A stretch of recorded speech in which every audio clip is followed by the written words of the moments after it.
All right, everybody. So this is something I'd like to do at least once a week, share some practices and teaching and learnings with all of you. And the three major places I'm connected with some of you are Instagram, YouTube, and Facebook. So we will have a chance to learn something together. I'd like to read something from my new book, Unburden. And in this book, I have put together some of the things I've been sharing for many years and which a lot of people have found helpful and useful. In the early days, I would ask everybody, what are the best things you learned at the end of every session? And we compiled that. And of course, later on, I realized that one doesn't always know what's the best thing one's learned, because sometimes you think you know what you've learned, but then you find out later on you learn something else. So the learning sometimes is deeper than you can mentally get. I remember one time when somebody, at the end of one of my workshops, somebody came and said, Nithya, I want to thank you. I said, what happened? He said, there was a flood in Uttarakhand and my parents had gone there for a pilgrimage and they died in that flood. And in the last session that I had with you, you talked about death and how to make one's peace with it and to not be so shocked by it when it happens, something like that. And he said that teaching really gave him strength, and he was able to go there and do the last rites for his parents and realize that while it's very tragic and sad, at another level, there are people who've lost their entire homes and they've lost their entire families. So it gave him a certain perspective. So in other words, one doesn't know what one is learning. Just be open in your experience, and something is happening with you in this lifetime. You may not fully understand what it is, or you may think you understand. Turns out to be something different. So there's a nice phrase that the painting does not know why the painter is making it. So in a way, we're going through this life, and it's quite a mystery. We don't fully know what it's about, why is it happening the way it's happening. Sri Aurobindo talks about how man or human beings are transitional beings. We may think that we are the epitome of evolution, but we are not. We are actually in process. We're somewhere in between the animal and the divine. And that's a helpful way to, and you might have noticed this in yourself, that you have some very beautiful, lofty, loving, patient, amazing, creative qualities. And then you also have anger and fear and anxiety and a lot of selfishness. And it's not just you, it's all of us in some sense. And to recognize, I would say it's not a mistake. All that is there in us, in our being. We don't have to make ourselves wrong for it. And so the teachings of this book, Unburden, are about some of the things I've learned that can help us make this process of living and life more easeful, more joyful, more playful. So let me open a random page number, just a random page rather. I'm just gonna flip, and stop. It takes courage to show up. Ajahn Sumedho, one of my teachers, had worked in the Navy. He later got interested in Zen and practiced in America.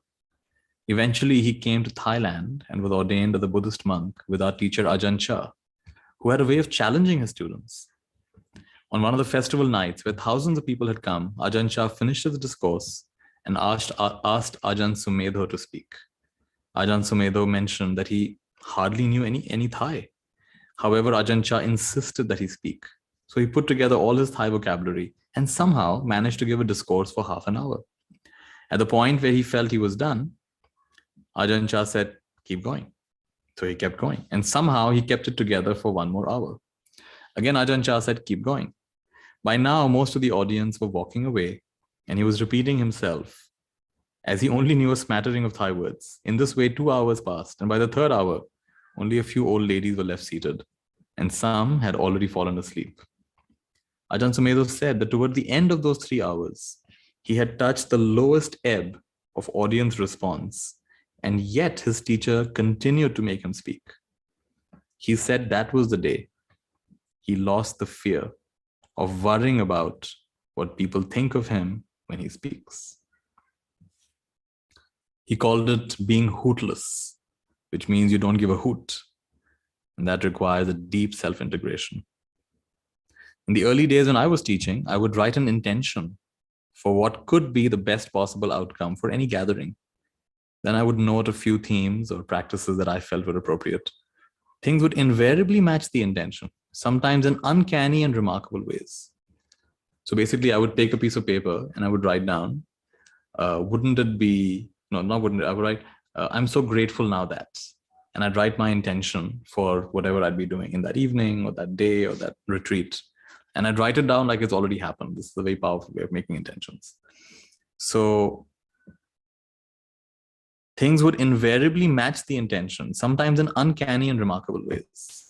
I remember once writing down, I was teaching in upstate New York, and I was invited to give a talk to some leading doctors and psychologists and psychiatrists. And I remember writing down saying that at the end of the talk, one of them came up to me and said, "That's the best talk I've heard on this topic." And that's pretty much exactly what happened. Someone came to me at the end and said, that's a really remarkable talk. And we've actually put together a book on mental health. And listening to you, I feel I have to go and edit certain things in it because you've given me a new perspective. So that's the power of intention.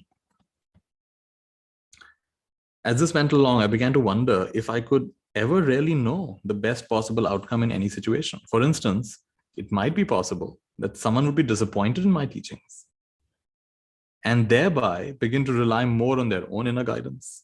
So this inspired me to come empty and agenda-less to my talks and retreats, trusting that what was meant to come through would come through for the highest benefit of all, irrespective of whether my ego liked it or not. This is somewhat disconcerting initially.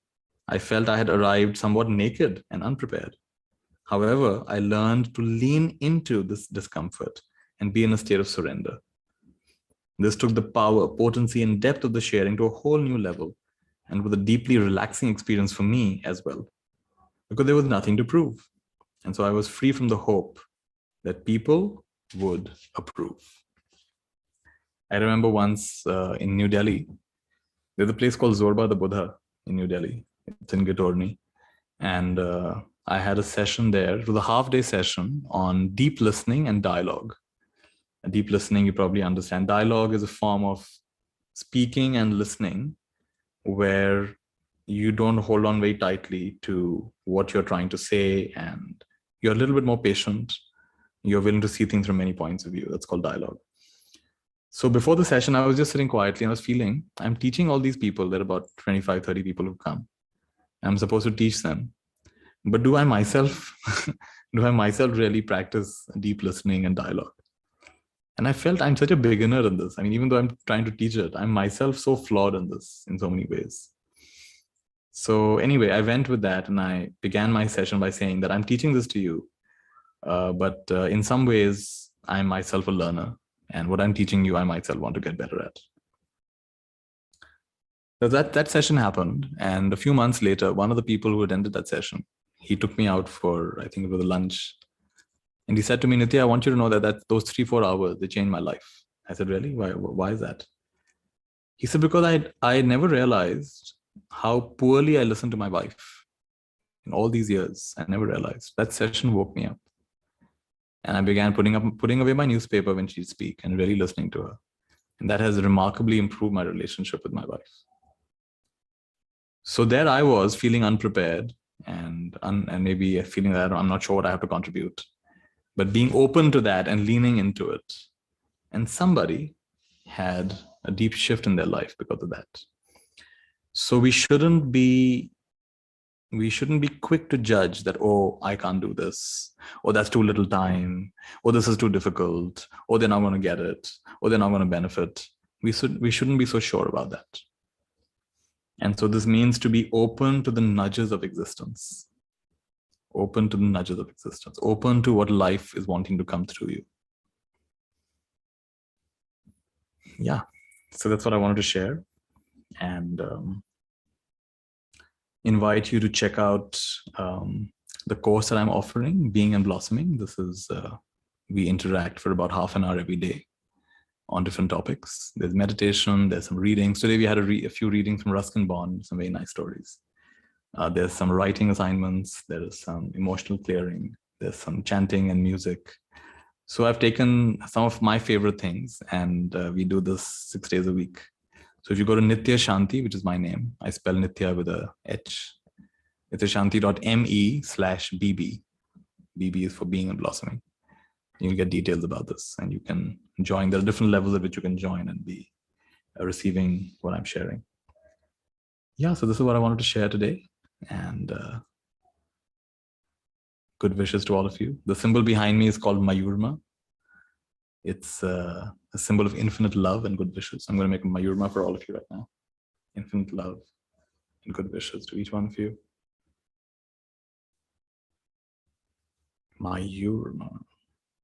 May the power of attention, the power of intention, reveal your foundation, your true nature, who you really are. And so it is, and so it is, and so it is. Beautiful. All right, everybody. Have a nice evening or day or wherever you